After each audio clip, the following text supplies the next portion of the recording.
hoping to keep the early advantage. 5-setter last time around. First pass received by Eliza. Monte Carlos foiled, recycled opens.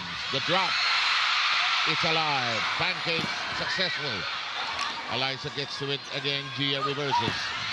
And the corner. Cross-court shot, Bernadette Pons. And Pons will serve. Jel Cayuna. And Erica Santos puts signal on the board as well. That's Carlos serving. Katindig receiving. Gandler shoots away. And they get it down the line.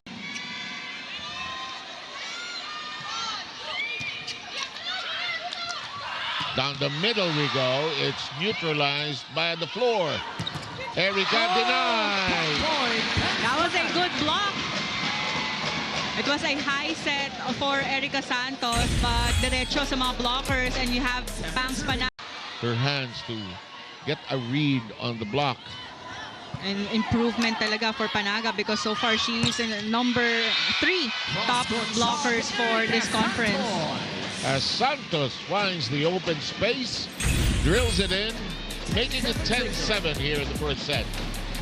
Para silang mga magkakaklase sa isang eskwelahan. Pare-pareho ng shirt. Yes, mga parang inassign pumunta sa laro. In the meantime, Pons too far away. The lead is 3. At the start of this set pa lang, we saw earlier the numbers of the unforced errors from both squads. Gandler serve in play. Valdez on the combination. Handled by Gandler. Back row at work. Pons reaches it to Gia. The shot of Carlos still alive. Santos gets near sprawling. The jam on Bea de Leon. Tracked down by Pons. And this crowd is screaming. And listen to this crowd. Enjoy the moment. Though Creamline was caught napping there. But that was a very good decision from Cayuna, setting up her middle attackers because she saw na nagsiscramble pa sa floor defense position yung... Sabi ni Gia, relax lang kayo. Gagawin ko yan. Valdez, malayo. That is play number 1. That's usually for the outside. And Cayuna and company. Dawn. Nice slide. Good liberos here. Great ones, in fact. Nice flight in the air by Carlos.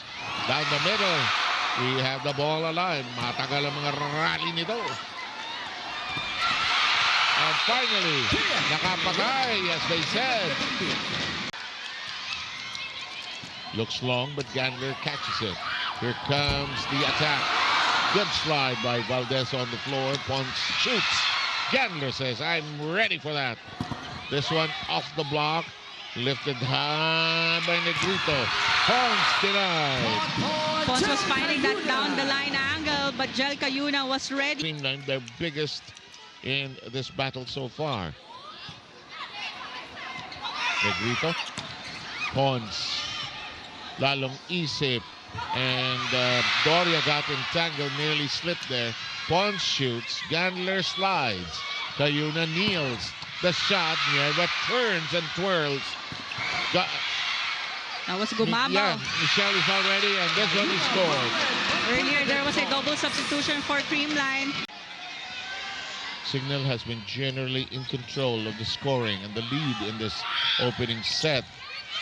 Mishit, but a bit of a cut shot from Santos, actually.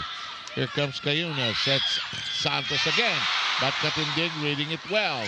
Santos tries it again and finds the open spot.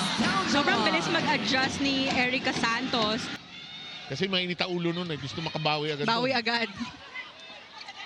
Elevated, Valdez gets that to work. Much needed point here for Creamline. Gio will serve. Down by 4. Close to the net. You can tell what's going to happen. Good anticipation from Pangs Panaga.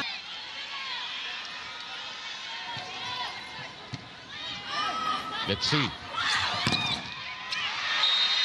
And there you have it. Yeah. Erica Santos getting the first set win for Signal.